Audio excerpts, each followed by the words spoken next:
할렐루야, 아멘. 오늘은요, 우리 물고기에게 관심을 두고 있나요?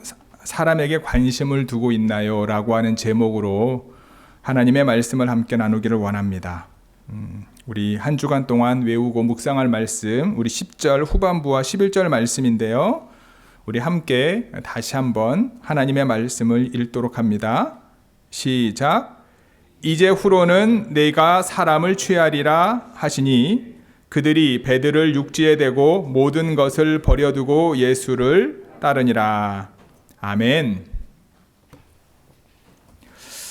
며칠 전에 원호원을 타고 가다가 막히지 않을 시간인데 차가 막히는 것을 경험했습니다. 이상하다고 여기면서 앞차와의 간격을 맞추며 천천히 진행했습니다. 정확한 거리는 기억이 나지 않지만 어느 정도 전진을 하다 보니까 맞은편 도로에 사고가 나 있는 것을 확인할 수 있었습니다. 제가 사용하는 그 방향이 아니라 맞은편 도로에 사고가 난 것을 확인할 수 있었습니다. 내가 가야 될 그 길에 사고가 났으면 차가 막히는 것이 당연하다고 생각할 텐데 내가 가는 방향이 아닌 반대 방향에 사고가 났음에도 불구하고 이제 제가 가는 그 길이 막히는 것을 경험했습니다. 아마 여러분들도 비슷한 경험을 운전하다 보면 하실 때가 분명히 있습니다. 저도 참 의아해하거든요. 왜 내가 가는 길은 사고가 나지 않았는데 맞은편에서 사고가 나는데 왜 막힐까? 잘 모르겠죠, 그렇죠? 근데 여러분 군대 갔다 오신 분들은 압니다. 군대 갔다 오신 분들은요 행군을 하거든요. 행군을 하면 뭐 40km 행군, 그다음에 제가 다녔던 특전사 같은 경우는 이제 천리 행군이라고 하는데 행군을 하다 보면 뭐라고 이야기하냐면 내 앞사람 뒤꿈치 보고 무조건 가장 최대한 붙어서 가라고 합니다. 왜냐하면 제일 앞사람은 그냥 걸어가면 돼요. 그런데 그 뒷사람부터 앞사람과의 간격을 최대한 좁히지 않으면 제일 뒤에 있는 사람은 뛰어가다시피 합니다. 아무것도 아닌 것 같은데 내 앞사람하고 관계가 예를 들면 한 보만 떨어졌어도 뒤에는 점점 이게 길어지는 거다라는 거예요. 내 앞에서 운전하고 가는 전혀 문제가 없는데 옆에가 사고가 나니까 여러분 사고가 난 거를 신경 안 쓰고 운전하시는 분들이 있긴 합니다. 근데 대부분의 운전자들이요 힐끗 보잖아요. 사고가 왜 났나 얼만큼 났나 보지 않습니까? 그 순간순간이 이제 시간들이 차곡차곡 쌓이다 보니까 내가 가야 될 방향이 아님에도 불구하고 맞은편 쪽에 사고가 나도 내가 가는 길이 막힐 수 있다라고 하는 거예요. 사람들의 시선을 빼앗는 곳에 사람들은 관심을 갖게 됩니다. 이건 누구나 마찬가지인 것 같아요. 그런 곳에 사람들이 모여듭니다. 때로는 무엇인가 원하는 것을 얻기 위해서 사람들이 모일 때도 있지만 가끔은 어떠한 유익이 없음에도 불구하고 사람들은 관심을 가지고 구경하기 위해 모이기도 합니다. 오늘 본문에 많은 무리가 예수님께 몰려들게 된 것 아마 같은 이유이지 않을까. 누가복음 4장을 통해 보면 예수님께서는 성령에 이끌려 광야에서 40일 동안 금식을 하신 후에 마귀에게 유혹을 받으셨습니다. 예수님을 넘어뜨리려고 했던 마귀의 유혹을 하나님의 말씀으로 예수님은 이기셨습니다. 그 이후에 성령의 능력으로 가버나움 회당에서 귀신 들린 사람을 치유하셨죠. 귀신을 명령하여 내어 쫓으셨죠. 예수님의 말씀은 권위가 있었기 때문에 그분의 말씀을 듣는 사람들의 마음이 늘 감동되었습니다. 뿐만 아니라 예수님은요 시몬의 집에 가셔서 그의 장모를 치유하셨습니다. 해가 질 무렵부터 날이 밝을 때까지 예수님께 온갖 병든 사람들이 몰려들었습니다. 이어서 갈릴리 동네에 가서도 하나님의 나라의 복음을 전파하셨고 예수님 주변에 몰려든 병든 사람들을 주님께서 고쳐주셨습니다. 예수님에 대한 소문이 사방에 퍼질 수밖에 없는 거죠. 지금처럼 SNS가 발달되지 않았음에도 불구하고 예수님이 가는 곳마다 사람들이 몰려들었습니다. 예수님 초기에는요, 예수님이 하나님 나라의 복음을 어디서 전했습니까? 회당에서 전했습니다. 예수님 주변에 모여드는 사람들이 점점 많아지자 이제는요, 회당뿐만 아니라 들이든 산이든, 그래서 산상수훈이라 그래서 산에서 예수님께서 말씀을 전한 내용이 있고, 그 다음에 들에서 예수님의 말씀이 전한 내용이 복음서에 기록되어 있습니다. 병고침을 받기 위해 몰려든 사람들로 인하여 애워싸임을 당하게 되면 배를 타고 갈릴리 호수로 나가서 어느 정도 거리를 두고 하나님의 말씀을 가르쳤습니다. 오늘 본문처럼. 예수님께서는요, 사람들이 가지고 있는 육신의 문제를 치유하시고 고치시기도 하셨지만 하나님께서 그에게 주신 가장 큰 사명은 무엇이냐? 하나님의 나라의 복음을 전하는 것이었습니다. 그분의 기도를 받기 위해 사람들이 몰려들었을 때, 군중들과 어느 정도 거리를 두었을 때 그들이 하나님의 말씀을 듣기 시작합니다. 우리의 문제를 해결하기 위해 주님을 찾는 1차원적인 신앙에서 그분의 말씀을 들을 수 있는 성숙한 믿음의 사람들이 저와 여러분들이 되기를 주님의 이름으로 간절히 축복하고 기도합니다. 오늘 본문은요, 하나님의 말씀을 전하는 예수님의 가르침을 들은 베드로의 변화에 대한 내용입니다. 그의 변화에 대해서 함께 나누면서 예수님의 관심이, 여러분의 관심이 아직 물고기에 있다면 하나님의 관심인 사람에게로 변화되는 시간이 되기를 소원합니다.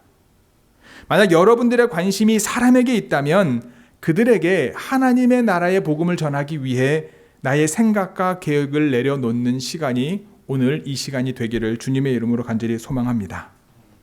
예수님의 가르침을 들은 베드로는요, 첫 번째 예수님의 말씀을 순종했습니다. 우리 4절 5절 말씀 함께 읽겠습니다. 4절 5절입니다. 시작. 말씀을 마치시고 시몬에게 이르시되 깊은 데로 가서 그물을 내려 고기를 잡으라.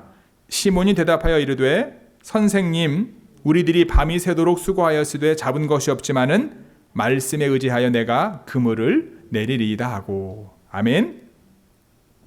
예수님께서 갈릴리 게네사렛 호숫가에 서 계실 때 무리가 예수님께 몰려와서 하나님의 말씀을 들었습니다.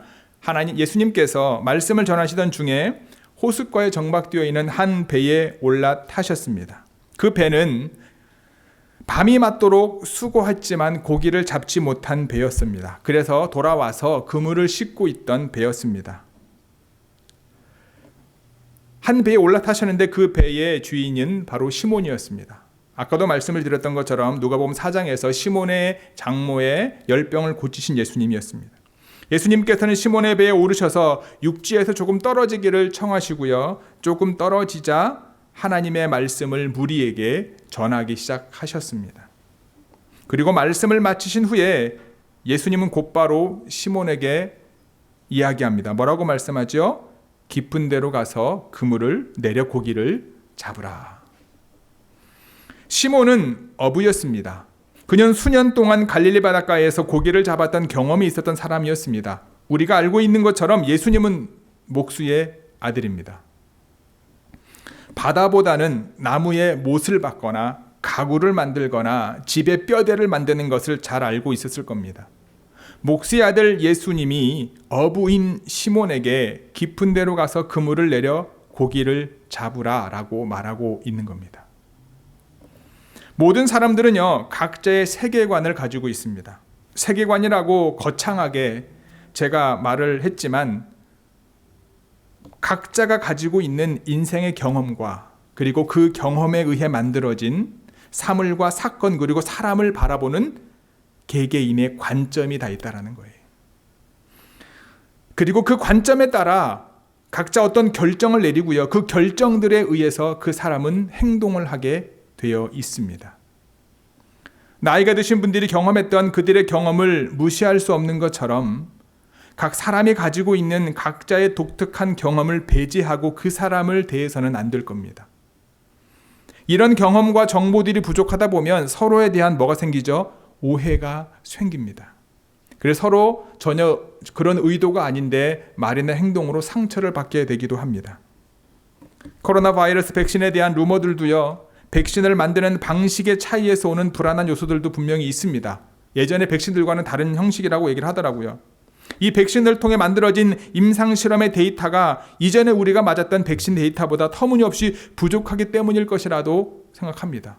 우리 권사님 얘기 들어보니까 우리가 이제 플루 백신 같은 경우에도 45%라고 그러셨나요? 그게 백신 접종률이 뭐가 생기는 그 율이 그만큼 오랜 기간 동안 데이터가 쌓이다 보니까 그렇게 되었다고 얘기하더라고요. 그래서 코로나 바이러스 그 백신이 처음 나왔을 때 95%, 93% 얘기하는데 그만큼 데이터가 적었던 거죠. 많아지면 점점 줄어들 거라는 얘기를 권사님이 하셨던 것 같은데 어쨌든 백신의 데이터가 터무니없이 부족하다 보니까 그것에 대한 여러 가지 이야기들이 많이 전문가의 관점에 따라 나오는 거죠. 이유야 어쨌든 간에 여러분, 바다의 전문가가 밤새도록 노력했음에도 불구하고 한 마리의 물고기를 잡지 못했지만 시몬은 어떻게 반응을 합니까? 주님의 말씀을 의지하여 그물을 내리게 됩니다.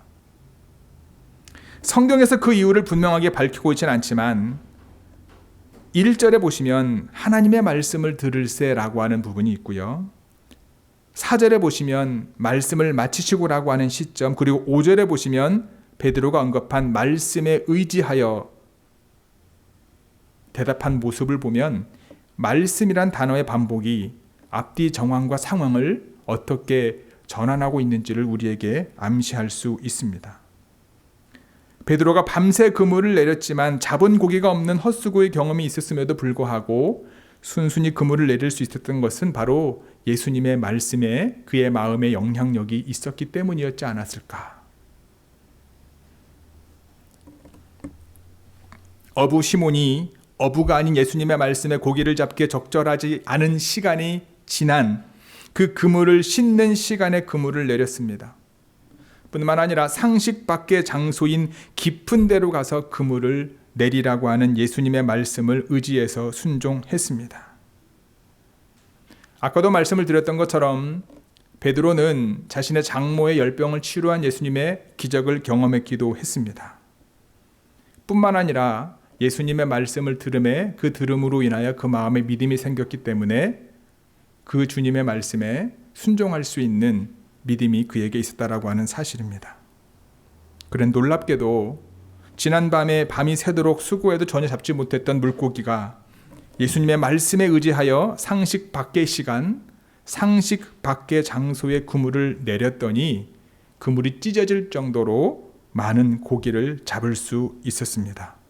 본인의 배뿐만 아니라 같이 동업하고 있는 야고보의 아들 요한과 그 다음에 야고보와 요한, 세베대 아들 야고보와 요한의 형제 배까지도 가득 차게 물고기를 잡게 됩니다. 믿음의 성도 여러분, 예수님의 말씀을 들으면 예수님의 말씀을 의지할 수 있는 믿음이 생깁니다.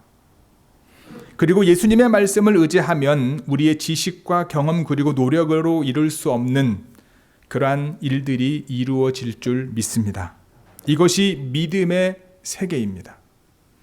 믿음은요, 우리의 노력으로 할 수 있는 어떠한 것을 이루는 것이 아닙니다.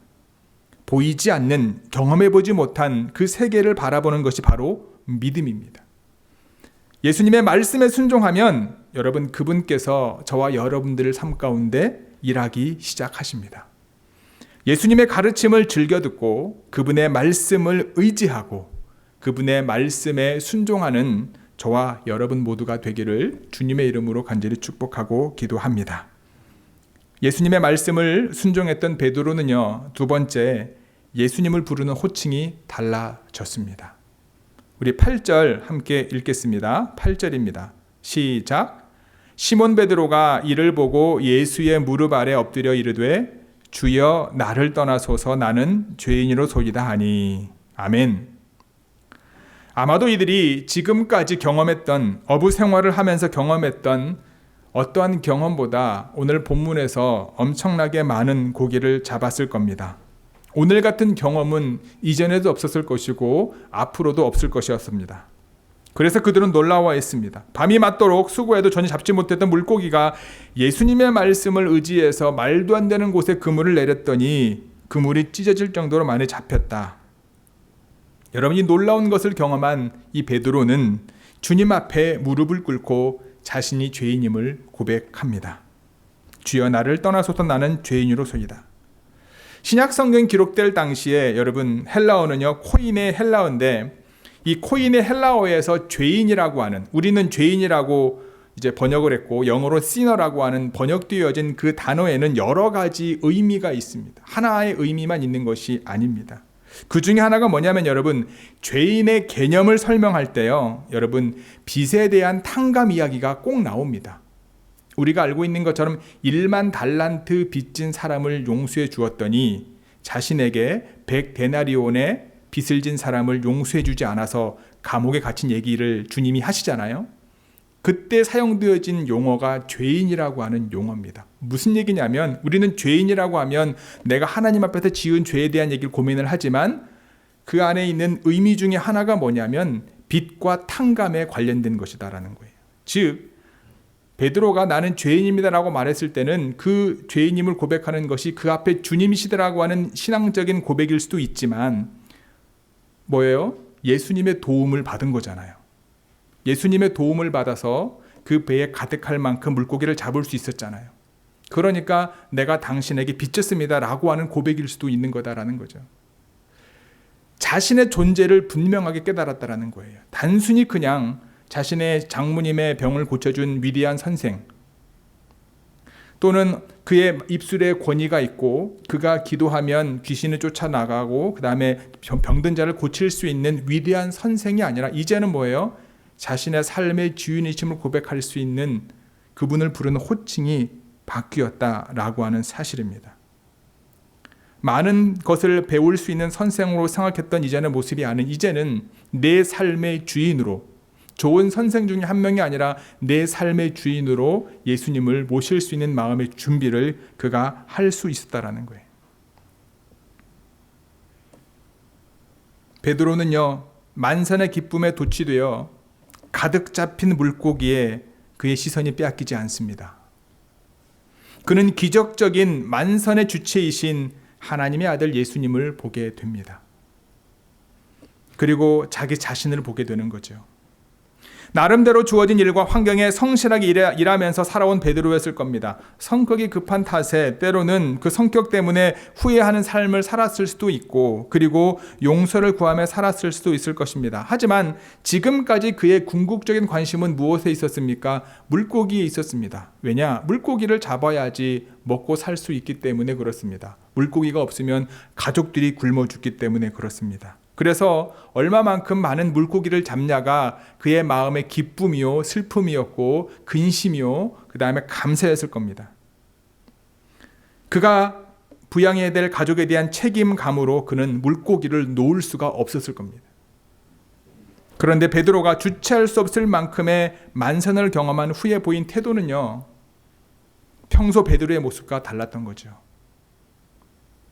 항구에 돌아올 때 그가 잡은 생선의 양에 따라 기쁨과 슬픔이 교차하는 예전의 삶을 살았던 베드로라고 한다면 아마 놀라움을 뒤로 하면서 기쁨과 엄청난 잔치를 베풀지 않았을까. 하지만 베드로는요 제일 먼저 항구로 돌아와서 했던 행동이 무엇입니까? 예수님의 무릎 앞에 엎드려 주여 나를 떠나소서 나는 죄인입니다 라고 고백을 합니다. 이 사건을 목격한 수많은 사람들이 그곳에 있었습니다. 모두가 다 충격을 받았을 겁니다. 그러나 그 일로 인하여 주님의 제자가 된 사람은 오직 베드로와 야고보와 요한 세 사람이었습니다. 주님은 누구를 주목하고 계십니까? 물론 군중들에게 모두에게 하나님의 나라를 선포하십니다. 누구든지 하나님의 나라의 복음을 들을 수 있는 은혜와 선택을 주십니다.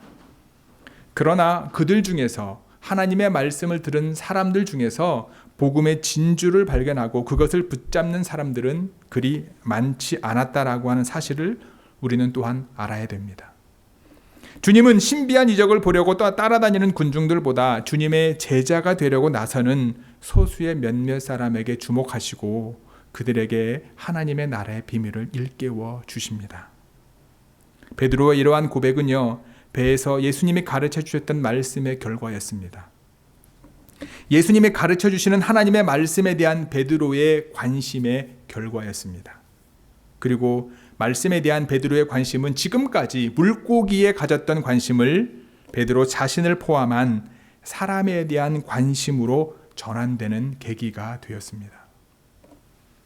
예수님께서 베드로에게 다가가셔서 말씀을 가르치시고 기적적인 만선의 경험을 통해 그 주님이 하시고자 하시는 의도는 무엇이었을까? 그분 앞에서 나는 말만 하면 너희들의 배를 가득 채울 수 있는 능력을 가지고 계시는 분이다 라고 하는 것을 보여주시고자 하는 것이었을까? 그것은 아니었을 겁니다. 오히려 그들의 삶의 주인이 누구인지를 알게 하기 위한 예수님의 의도였을 것입니다. 예수님을 주님으로 부르며 베드로는 그분 앞에 무릎을 꿇습니다. 자신의 지식과 경험을 의지했던 자신의 연약함을 깨닫고 주님 앞에 무릎을 꿇습니다. 하나님의 백성이었음에도 불구하고 하나님의 말씀을 붙잡고 오실 메시아를 기다리고 있었어야 됐음에도 불구하고 현실에 매여 있어 하나님의 말씀을 붙잡지 못했던 자신의 연약함을 고백했습니다. 혹시 우리도 주님이신 예수님을 선생으로 생각하고 있진 않은지요? 뭔가 좋은 교훈을 얻기 위해서 또는 나의 문제를 해결하기 위한 도구로 사용하고 있지는 않는지요? 오늘 이 시간 예수님께서 여러분과 저의 주님이심을, 주인이심을 다시 한번 고백하는 좋은교회 모든 성도들이 되기를 소망합니다. 그리고 그분 앞에 무릎을 꿇는 저와 여러분 모두가 되기를 주님의 이름으로 축복합니다. 예수님 앞에 무릎을 꿇었던 베드로는요, 세 번째, 모든 것을 버려두고 예수님을 따랐습니다. 11절 함께 읽겠습니다. 시작. 그들이 배들을 육지에 대고 모든 것을 버려두고 예수님을 따르니라. 아멘. 베드로의 관심이 물고기에서 사람으로 전환되었을 때 주님은 시몬에게 뭐라고 말씀하시냐면 앞으로 너는 어떤 사람이 된다고요? 사람을 낚는, 사람을 취하는 어부가 될 것이다. 아멘. 그들의 관심이 물고기에서 사람으로 전환되었기에 예수님의 부르심에 시몬 베드로를 비롯한 그의 동업자인 야고보와 요한은 모든 것을 버려두고 예수님을 쫓는 예수님의 제자가 됩니다. 모든 것을 버렸다라고 하는 것을 우리가 문자적으로 이해하기보다는 모든 것을 버렸다라고 하는 것은 이제 그들의 삶이 물고기가 아닌 사람에게 있는 것, 하나님의 나라와 하나님의 의에 있는 것으로 삶의 주관자가, 삶의 우선순위가 바뀌었다라고 우리는 이해할 수 있을 겁니다. 베드로는 이렇게 깊은 곳에 그물을 내리라는 주님의 말씀을 의지하여 어부로서 자신의 모든 경험과 지식을 내려놓는 결단을 통해서 여태까지 경험해보지 못한 하나님의 역사하심을 경험했습니다. 저와 여러분들도 주님께서 우리에게 주시는 나의 경험과 나의 지식을 뛰어넘는 무엇인가를 말씀하셨을 때 그 말씀에 순종함으로 하나님의 역사하심을 경험할 수 있기를 소망합니다. 어부 베드로는 내가 사람을 취할 것이다. 주님의 말씀에 의지하여 모든 것을 버려두고 주님을 따르게 됩니다. 그리고 예수님의 제자가 된 이후에 예수님께서 말씀하셨던 하나님의 나라의 복음을 증거하시게 되고요. 예수님께서 십자가에 못 박히실 때 비록 3번 예수님을 모른다고 부인했지만 부활하신 주님을 만난 이후에 그의 삶은 부활하신 예수님을 증언하는 삶을 살게 됩니다. 그의 사역의 기록이 사도행전 2장에 잘 나와 있는데요. 우리 사도행전 2장 37절부터 41절까지 한번 읽겠습니다. 시작. 그들이 이 말을 듣고 마음에 찔려 베드로와 다른 사도들에게 물어 이르되 형제들아 우리가 어찌할꼬 하거늘 베드로가 이르되 너희가 회개하여 각각 예수 그리스도의 이름으로 세례를 받고 죄 사함을 받으라. 그리하면 성령의 선물을 받으리니 이 약속은 너희와 너희 자녀와 모든 먼데 사람 곧 주 우리 하나님이 얼마든지 부르시는 자들에게 하실 것이라 하고 또 여러 말로 확증하여 권하여 이르되 너희가 이 패역한 세대에서 구원을 받으라 하니 그 말을 받은 사람들은 세례를 받음에 이 날에 신도의 수가 3,000이나 더하더라. 아멘.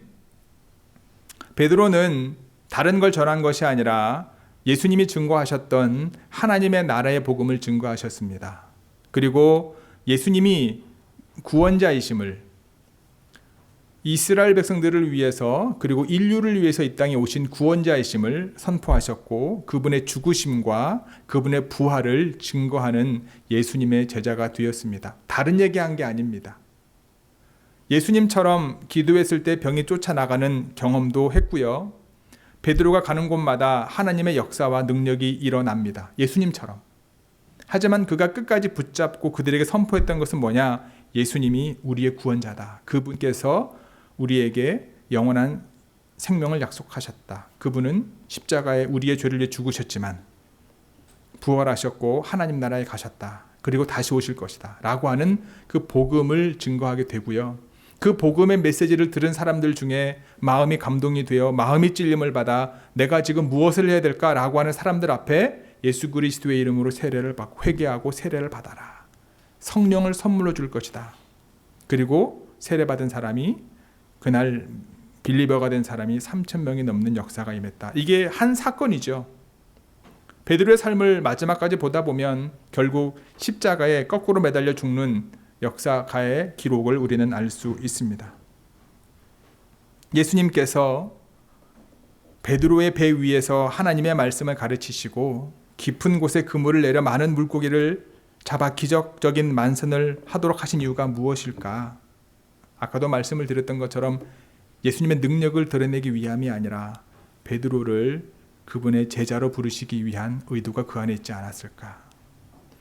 물고기에게 관심을 가졌던 베드로가 사람에게 관심을 전환할 수 있는 예수님의 의도가 분명히 있다.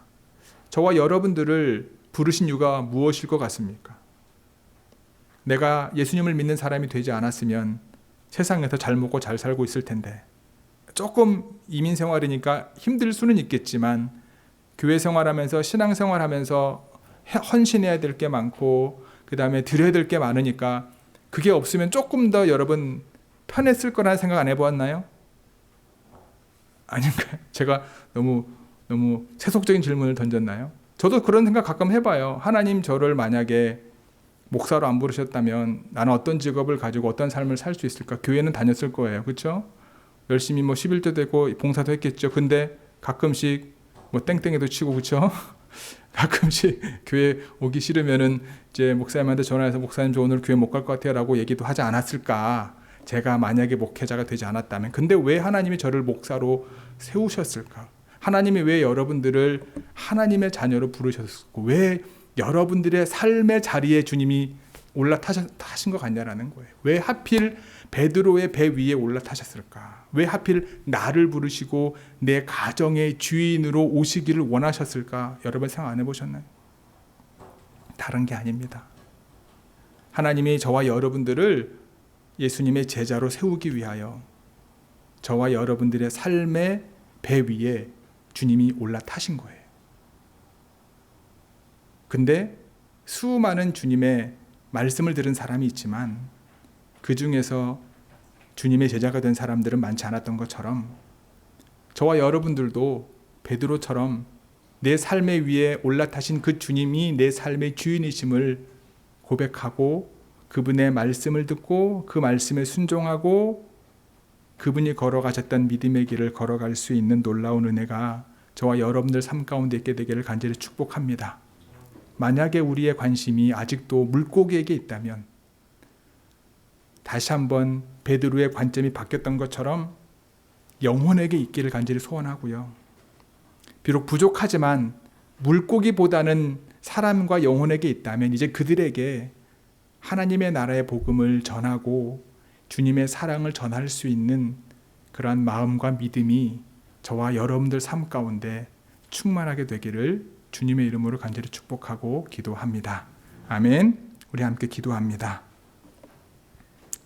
오늘 말씀을 기억하시면서 여러분 하나님 앞에서 각자가 결단의 기도를 했으면 좋겠습니다. 하나님, 나의 관심이 이 땅에서의 성공과 부유함에 있었습니까?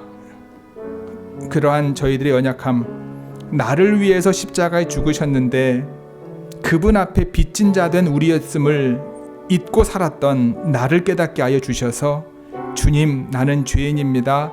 주님께 생명을 빚진 자입니다 라고 하는 고백이 있게 하여 주옵소서. 그래서 이제는 물고기가 아닌 사람에게 우리의 관심을 돌리게 하시고 물고기를 잡는 어부로 우리를 부르신 것이 아니라 사람을 취하고 낚는 어부로 우리를 부르셨음을 기억하고 주님께서 부르시는 그 부르심에 믿음으로 반응하는 저희들이 되게 하여 주옵소서. 우리 각자가 하나님 앞에 결단하며 기도하며 나아갑니다. 함께 기도하시겠습니다. 사랑의 아버지 하나님, 은혜의 아버지 하나님, 우리를 주관하시는 주님, 오늘도 주님 앞에 저희들 나온 우리 좋은 교회 지체들, 오늘 주신 말씀을 다시 한번 마음에 되새기며 우리의 인생의 배에 올라타신 주님, 우리의 가정에 올라타신 주님, 하나님, 우리 좋은 교회에 올라타신 그 주님의 의도와 그 주님이 원하시는 것이 무엇인지를 분별하여 우리의 삶이 주님의 말씀을 듣는 삶, 주님의 말씀에 순종하는 삶, 주님의 말씀에 순종하여 내 경험을 뛰어넘는 깊은 곳으로 나아가 그물을 내리는 삶, 그리고 주님 앞에서 나 자신을 깨달아 주님을 따라가는 믿음의 삶을 살아가는 저희들 모두 되어질 수 있도록 하나님 역사하여 주시고 아버지 하나님 인도하여 주시옵소서. 오늘 주신 말씀으로 우리의 몸과 우리의 마음과 우리 영이 다시 한번 주의 말씀과 영으로 회복되게 하셔서 하나님이 원하시는 거룩함 가운데 나아가는 저희들 모두 되게 하여 주시옵소서. 주님,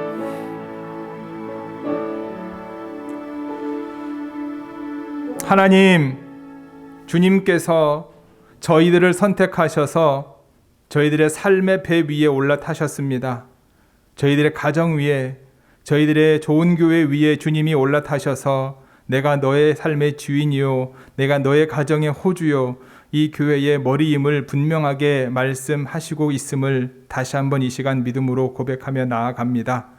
하나님, 우리의 의도와 우리의 의지가 아니라 주님의 선택하심임을 분명히 인지하고 선생으로서 우리가 예수님을 바라보았었던 우리의 모습을 주님께 내려놓습니다.